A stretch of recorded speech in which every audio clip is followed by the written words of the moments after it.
Assalamualaikum Ibu. Ya, waalaikumsalam Nak Okta. Ya, waalaikumsalam. Siang Ibu. Ya, bagaimana kabarnya Nak Ya. Okta hari ini? Mana kabarnya? Kabar saya Bu, saya merasa kurang baik. Kalau boleh tahu, kenapa Okta merasa kurang baik lagi hari ini? Sebenarnya Bu, saya merasa kurang baik karena saya merasa punya masalah besar dengan pacar saya Bu. Oh, seperti itu. Ibu sangat memahami sekali perasaan Okta yang menghadapi Okta, tapi apa Okta boleh menceritakan lebih jauh lagi mengenai masalah yang Okta hadapi saat ini? Sebenarnya Bu, saya ingin sekali menceritakan masalah saya, tapi saya merasa bingung Bu, harus mulai ceritanya dari mana. Baiklah. Tolong ya Nak Okta, kalau sedang tidak berbicara di sini, semuanya bisa dimajukan supaya di pimpinan proses konseling kita bisa berjalan dengan baik. Ya, oke. Apa Okta baru pertama kali mengikuti proses konseling seperti ini? Kalau Ibu boleh tahu. Iya Bu, saya baru pertama kalinya mengikuti proses konseling seperti ini Bu. Oke. Kalau begitu, baiknya Ibu terlebih dahulu menjelaskan tujuan dan prosedur dari pelaksanaan konseling kita kali ini ya. Jadi secara umum, tujuan konseling adalah memberi fasilitas dan menimbulkan pertumbuhan kepribadian, menolong pribadi-pribadi untuk mengubah pola-pola kehidupan yang menyebabkan mereka tidak berbahagia, dan menyediakan suasana persaudaraan dan kebijaksanaan bagi pribadi-pribadi yang sedang menghadapi kehilangan dan kekecewaan.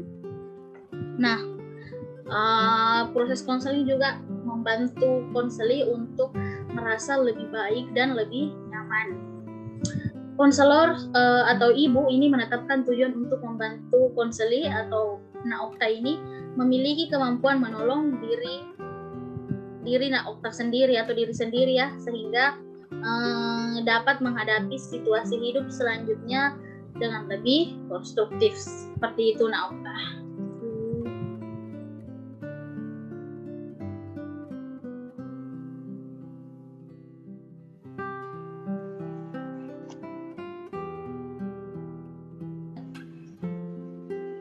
Oh iya Ibu. Iya. Oke. Dalam mohon maaf ya karena suara saya terpantul-pantul. Dalam proses konseling ini Okta yang berstatus sebagai konseli ya. Ibu harus bisa berkonseli. Nah, Okta harus bisa bercerita terus terang kepada Ibu. Dan Okta tidak perlu khawatir bahwa masalah Nak Okta ini akan bocor, karena dalam konseling ini kita sebagai konselor itu memiliki asas-asas yang akan melindungi privasi Okta. Di sini Okta dan Ibu memiliki waktu sekitar 45 menit ya untuk mendiskusikan masalah yang Anda hadapi. Jadi baik Okta maupun Ibu itu harus memanfaatkan waktu ini sebaik mungkin demi kelancaran proses pemberian bantuan kepada anak Okta. Oke, mengerti? Oh, jadi seperti itu ya Bu. Sekarang saya sudah mengerti Bu. Baik, karena Okta sudah paham, sekarang Okta sudah bisa menceritakan masalah yang Okta alami saat ini. Ibu berikan kesempatan untuk Okta menceritakannya.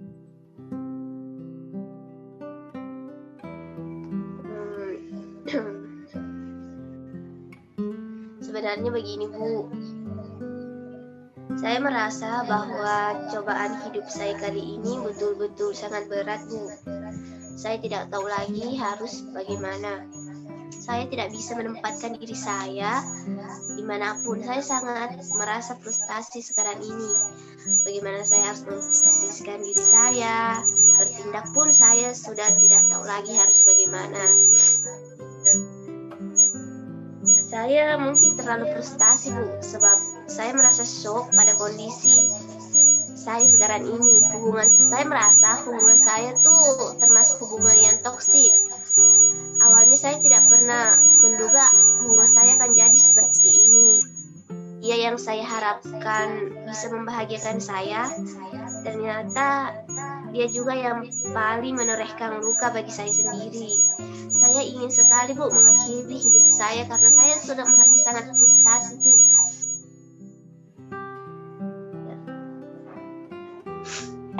Oke. Jadi Okta merasa, tolong Ya, Bu. Maaf. Jadi Okta merasa bahwa cobaan hidup yang Okta alami ini benar-benar sulit. Apa Okta bisa jelaskan kenapa sih Okta bisa, maksud Ibu, Okta bisa frustasi seperti ini? Pasti ada sesuatu hal yang melatar belakang, bukan? Kenapa Okta bisa frustasi saat ini? Oke, silakan dijelaskan.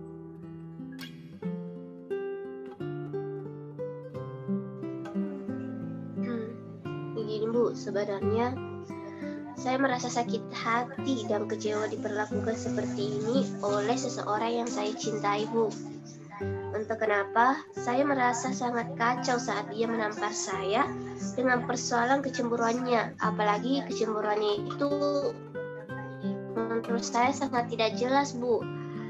Pikiran saya sangat kacau. Saya menjalani hari-hari saya seperti tidak berdaya. Mental saya sangat buruk, Bu. Sampai-sampai saya berpikir ingin mengakhiri hidup saya. Saya tidak tahu lagi harus bagaimana.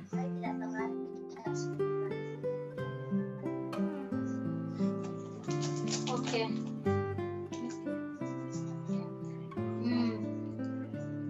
Jadi saat ini Okta merasa sangat kacau ya dengan kejadian.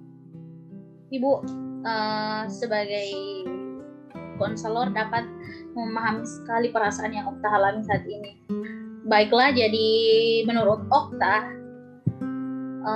Ibu bertanya lagi, menurut Okta itu jadi apa yang Okta harapkan dari hasil proses konseling kita nanti?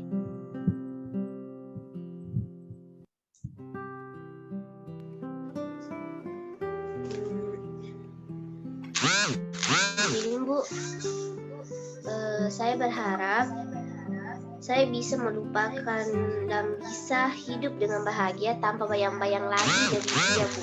Saya ingin bebas dari dia, Bu, tanpa ada rasa lagi terhadap dia, Bu.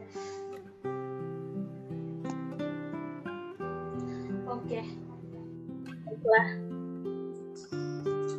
Dalam menghadapi masalah yang sedang Okta alami sekarang ini, sekarang Ibu akan membantu dengan menggunakan restrukturisasi kognitif. Sebab Ibu lihat Okta ini selalu saja berpikiran negatif ya. Tapi Ibu mau tanya, apakah Okta sudah tahu apa itu restrukturisasi kognitif?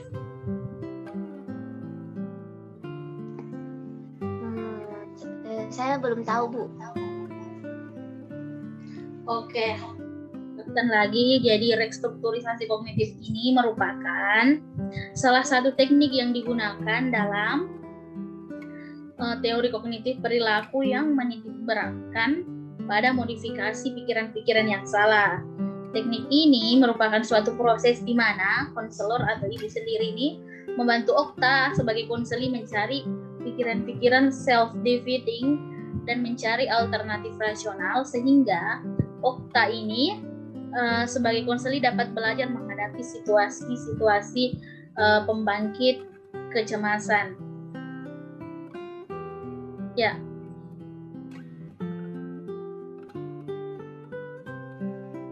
Oh, jadi seperti itu ya, Bu. Iya, betul sekali. konseling ini, Ibu akan menggunakan teknik restrukturisasi kognitif ya, Okta, dalam mencoba membantu Okta menghadapi pikiran-pikiran negatif Okta.